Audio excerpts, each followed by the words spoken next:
Hi everyone. Today I will discuss about the topic National Pollution Day. So what is National Pollution Day and when we celebrate National Pollution Day? आपको मैं बता दूं कि जो national pollution day है या national pollution prevent day है वो हर साल हमारे इंडिया में 2 दिसंबर को मनाया जाता है। अभी हम बात करते हैं इसकी थीम शुरू करने से पहले कि आखिर ये मनाया क्यों जाता है। तो आपको मैं बता दूं कि 2 दिसंबर 1984 टू दिसंबर 1984 में भोपाल में एक गैस ट्रेजेडी हुई थी। जो ये भोपाल में गैस ट्रेजेडी हुई थी उसमें क्या हुआ कि जो एक वहाँ पे प्लांट लगा हुआ था मिथाइल गैस का, उसमें अचानक से लीकेज हुआ। वो जो अचानक से लीकेज हुआ वहाँ पे वो स्मॉल क्वांटिटी में हुआ और एकदम से वो बढ़ते बढ़ते इतना ज़्यादा बढ़ गया कि लगभग 3700 लोग एकदम से वहाँ पे डेथ हो गई। और इतना गवर्नमेंट समझ पाती कि हो क्या रहा है कि काफ़ी ज़्यादा वो पॉल्यूशन क्रिएट कर चुका था, जिससे बहुत सारे लोग रेस्पिरेटरी डिसऑर्डर से सफ़र कर चुके थे। और इससे क्या हुआ है कि इतने सारे लोग मतलब लाखों की संख्या में जिन लोगों ने जो सफ़र किया है उसकी वजह से इंटरनेशनल कम्युनिटी बैठी और उन्होंने सोचा कि यार कुछ ऐसा भी होना चाहिए कि जिसमें हम नेशनल पॉल्यूशन के बारे में या नेशनल हेल्थ के बारे में बात कर सकें। वैसे तो ये टॉपिक मतलब अभी नेशनल पॉल्यूशन डे से या फिर भोपाल गैस ट्रेजेडी से जिससे शुरू नहीं हुआ है। भोपाल गैस ट्रेजेडी से तो सिर्फ ये शुरू हुआ है कि नेशनल पॉल्यूशन डे आज हम सेलिब्रेट कर रहे हैं 2 दिसंबर को। ये जो टॉपिक है sustainable development for a clean and healthy planet, ये बहुत पहले से शुरू हो रखा है। सस्टेनेबल डेवलपमेंट, सबसे पहले नेशनल पॉल्यूशन डे की बात हो रही थी तो उसी की बात करते हैं। नेशनल पॉल्यूशन डे ये क्या है, हमारा राष्ट्रीय पर्यावरण दिवस। तो पर्यावरण या पॉल्यूशन होता क्या है, आप सभी जानते हैं। पॉल्यूशन मीन्स पॉल्यूटेंट, मतलब ऐसा एनवायरनमेंट जिसमें क्या हो पॉल्यूटेंट। अभी पॉल्यूटेंट क्या होता है आपको एक नॉर्मल लैंग्वेज में बताती हूँ। जैसे कि एक क्लास है, उसमें अगर कोई बच्चा जैसे फीमेल कैंडिडेट है वो शॉर्ट्स पहन के आ रहा है, या फिर मेल कैंडिडेट है वो बॉडी बिल्डिंग करता हुआ आ रहा है, क्लास यूनिफॉर्म में नहीं आ रहा है, तो वो भी क्या है उस क्लास के लिए पॉल्यूटेंट है। वो उस क्लास के माहौल को ख़राब कर रहा है, उस क्लास के डिसिप्लिन को ख़त्म कर रहा है। सेम ऐसे ही और भी बहुत सारे ह्यूमन बिहेवियर के एग्जाम्पल है जो कि क्या है पॉल्यूटेंट शो करते हैं। पॉल्यूटेंट मतलब ऐसी अनडिज़ायरेबल मतलब अनवांटेड सब्सटेंस। आपको पता है हर एक चीज़ का बैलेंस है एनवायरनमेंट में। बैलेंस का मीनिंग लिमिट होती है, सॉरी, कि कितना होना चाहिए, कितना क्वांटिटी में होना चाहिए और कब होना चाहिए। अगर इसमें कुछ कम होता है या ज़्यादा होता है वो होता है डिसऑर्डर। डिसऑर्डर हो जाता है मतलब बीमारी कोज हो जाती है। तो वही कहा जा रहा है कि अगर जो पॉल्यूटेंट है हमारे जो क्या कर रहे हैं पॉल्यूशन क्रिएट कर रहे हैं वो क्या होते हैं टॉक्सिक एलिमेंट है। अभी पोल्यूशन से हो क्या रहा है, पोल्यूशन पोल्यूशन जो हम बात करते रहते हैं आए दिन कि मतलब होता क्या है इससे। आप सभी जानते हैं कि पोल्यूशन मतलब एनवायरनमेंट की बात हो रही है। एनवायरनमेंट के डिफरेंट टाइप के pollution, air pollution, water pollution, soil pollution, radial pollution, different type के pollutions.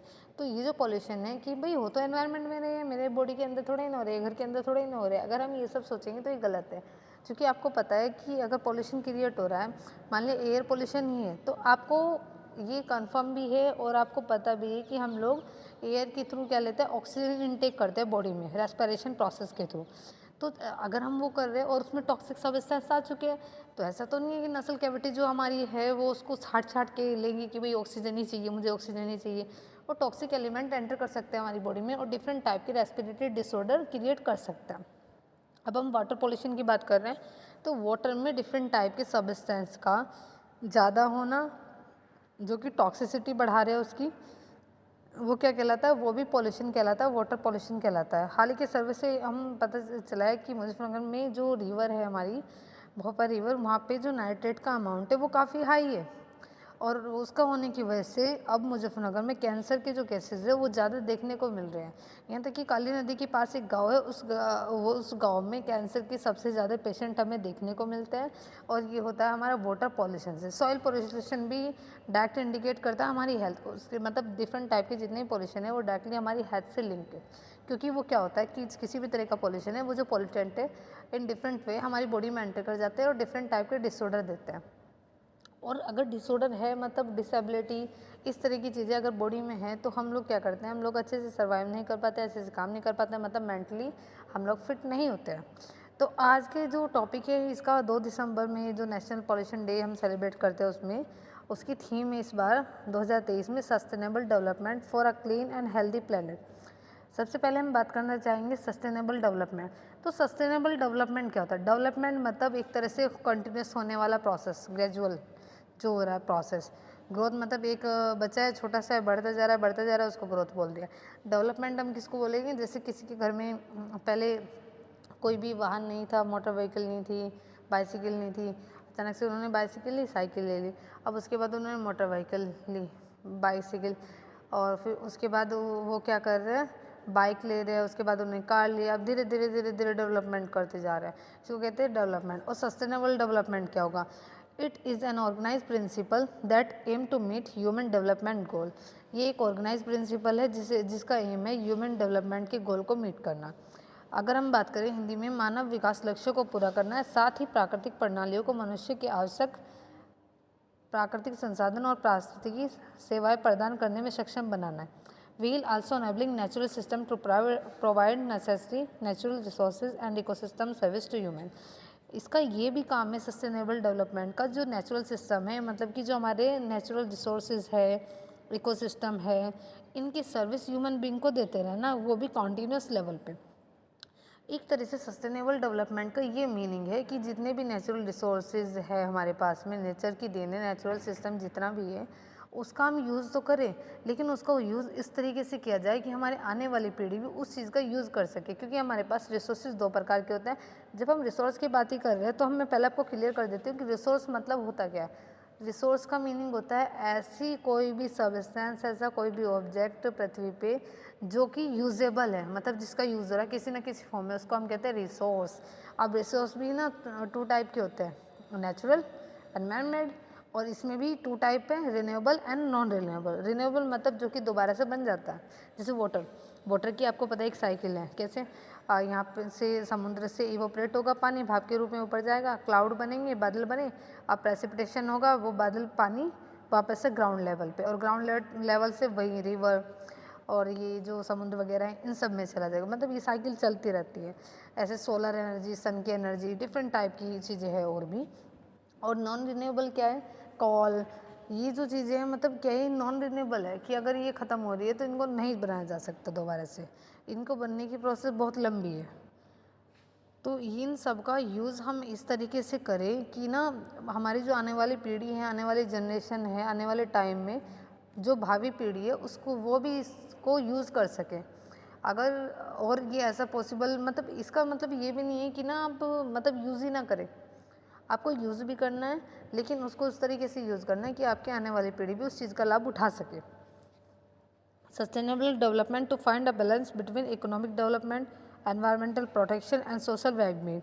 Nowadays, there are 3 points in which we target economic development, social well-being, environmental protection.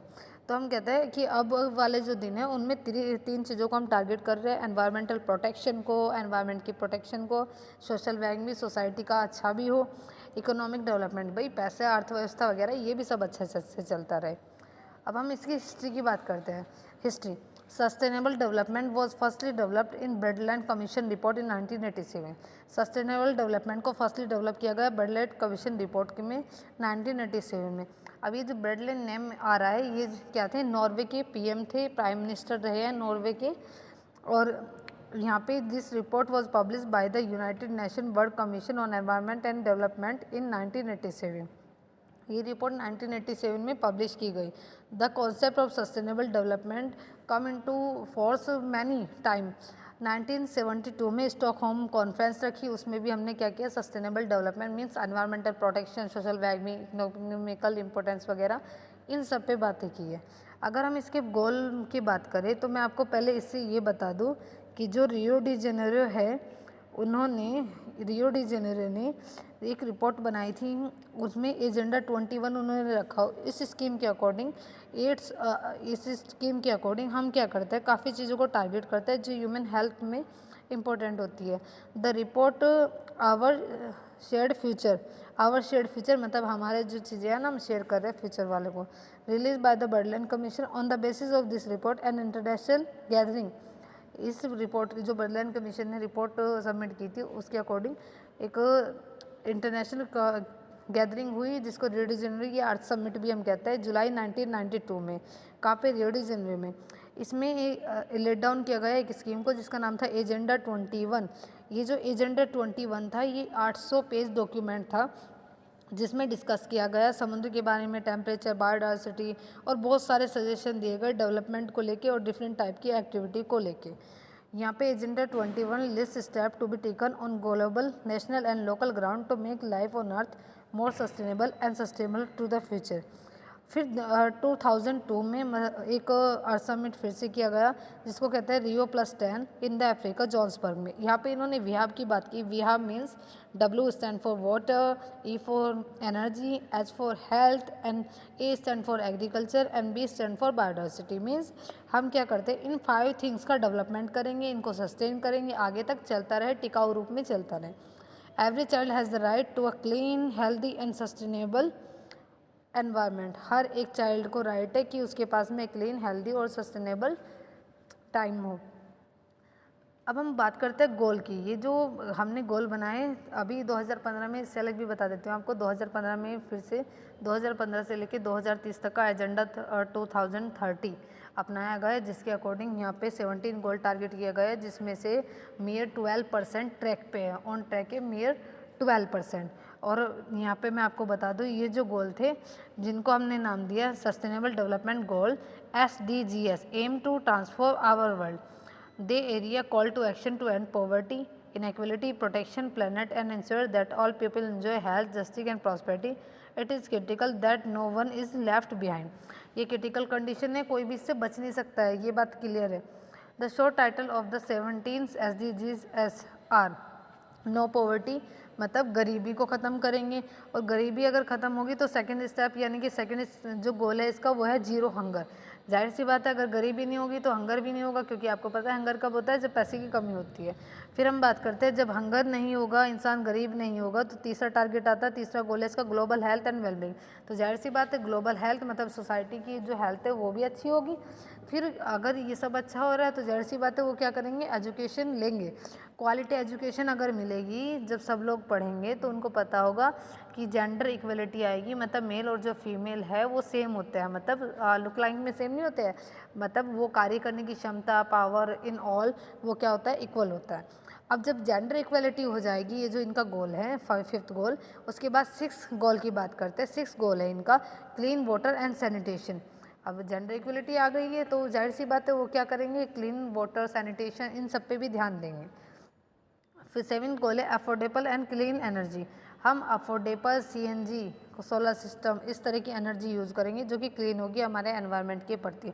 क्योंकि मैं आपको बता दूं क्लियरली, बहुत सारी डेथ एवरी ईयर घर में जो हम डिफरेंट टाइप की गैसेस यूज़ करते हैं उनकी वजह से भी होती है। फिर decent work and economic growth, decently work होगा इन सब के होने से और इकोनॉमिक ग्रोथ होगी, अमाउंट भी अच्छा खासा कमाएंगे। इंडस्ट्री, इनोवेशन एंड इंफ्रास्ट्रक्चर, ये सब भी बढ़ेगा। रिड्यूस इनइक्वलिटी, इनइक्वलिटी क्या होगा, रिड्यूस होगा, कम हो जाएगा। फिर हम बात करते हैं 11th की सस्टेनेबल सिटीज़ एंड कम्युनिटी। अब कैसी सस्टेनेबल सिटीज़ बनेगी और कम्युनिटीज़ बनेगी जिसका सस्टेन चलता रहेगा, मतलब टिकाऊ रूप में कम्युनिटी और सिटीज़ बनेगी। 12th में आता है रिस्पॉन्सिबल कंजप्शन एंड प्रोडक्शन। अब जो होगा कंजप्शन और प्रोडक्शन होगा उसके रिस्पॉन्सिबल किसके लिए, क्लाइमेट चेंज। फिर आएगा यहाँ पे क्लाइमेट चेंज। क्लाइमेट चेंज आपको पता है मौसम चेंज होता जा रहा है। पहले क्या होता था 6 महीने सर्दी है, 6 महीने गर्मी है, इस तरह का मौसम था। लेकिन हम देख रहे हैं कुछ सालों से पता ही नहीं चलता कब गर्मी है कब सर्दी है। अभी आप देख ही रहे, हम लोग क्या दिसंबर में एग्जिट कर रहे हैं, लेकिन हमने अपने टाइम में देखा 4 से 5 साल पहले जब हम लोग 12th वगैरह में होते थे तो उस टाइम पे हम देखते थे कि यार अब कितनी ठंड हो रही है, सर्दियों में छुट्टी पड़ी हुई है, इतना सारा कुछ है। लेकिन फ़िलहाल तो ठंड का पता ही नहीं है, कोई शर्ट में घूम रहा है, कोई स्वेटर पहना हुआ है, तो यहाँ पे ये सब होता रहता है। तो क्लाइमेट चेंज होने से बहुत सारी चेंजेस आएंगी हमारी लाइफ फॉर्म में, और उसमें क्या होगा, डिफरेंट टाइप की डिजीज़ होगी। क्योंकि आपको पता है जैसे ही क्लाइमेट चेंज होता है और क्लाइमेट के टाइम से ना चेंज होने से, सॉरी वेदर के टाइम से ना चेंज होने से इंसान में डिजीज़ आती है। Life below water, life below water, भाई वाटर जो है उसमें भी लाइफ है, आपको पता है। Life on land, life water के नीचे जो जीवन है और वाटर के ऊपर जो जीवन है। Peace, justice and strong institution, partnership for the goal. अब हम क्या करेंगे, जब इतना सारा कुछ हम कर सकें तो पार्टनरशिप भी कर सकते हैं दोनों अदर कंट्री से कि चलो हम मिलके ये सही करते हैं। यहाँ पे 2 कॉन्सेप्ट गिवन बाय रिपोर्ट, इस रिपोर्ट ने 2 कॉन्सेप्ट दिए, concept of necessity, concept of ideas. इसके 3 पिलर हैं, सोशल, एनवायरनमेंट एंड इकोनॉमी। हम इसमें सोशल डेवलपमेंट भी करेंगे, हम इसमें एनवायरनमेंट डेवलपमेंट करेंगे, हम इसमें इकोनॉमिक डेवलपमेंट भी करेंगे। अब हम बात करते हैं why is a clean planet important. आखिर क्लीन प्लेनेट इम्पोर्टेंट क्यों है? तो आपको मैं बता दूं, it is important because if the air become toxic, these toxic substance will enter into the our body and causing major health issues. जैसे कि मैंने आपको स्टार्टिंग में भी बताया था, अगर एनवायरनमेंट टॉक्सिक होगा तो क्या होगा, मेजर हेल्थ इशू आ सकते हैं। कैसे भाई, एनवायरनमेंट का डायरेक्ट इफेक्ट इंटीग्रल हम लोग हैं, वो हमारी बॉडी में एंटर करेगा क्या, टॉक्सिक सब्सटेंस मतलब पॉल्यूटेंट, और वो क्या करेंगे, डिफरेंट टाइप की सीरियस डिजीज कॉज कर सकते हैं। This is the same with our food and water. If the earth is healthy, it will provide clean water and fuel that nourish our body. अगर ये मतलब पॉल्यूटेड नहीं हो तो सारा कुछ कितना हेल्दी रहेगा, और ये हमें क्लीन वाटर और क्लीन फ्यूल प्रोवाइड कराएगा जिससे हमारी बॉडी नरिश होगी, रेदर देन हार्मिंग नहीं होगी। It without polluted water and contaminated food. 10 simple choice for a healthy planet।